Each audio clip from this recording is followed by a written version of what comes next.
When you have a really long spreadsheet that's going to go onto multiple pages when you print, see how this spreadsheet, it has 1, 2, and 3 pages. But I want my heading rows to repeat at the top of each page. So the way to do that is to simply go to Page Layout, click on Margins, Custom Margins, go to the Sheet tab, and I'm going to say $1:3 $3, and I'm going to click OK because it's the first 3 rows that I want to repeat at the top of each page.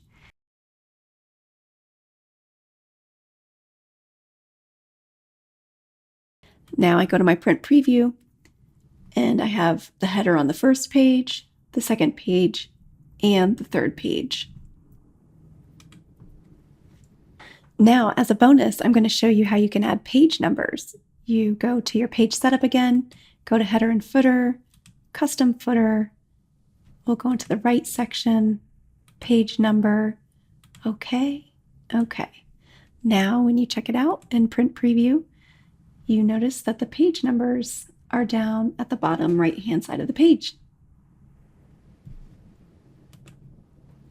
Now you know how to repeat rows at the top and insert the page number as a footer.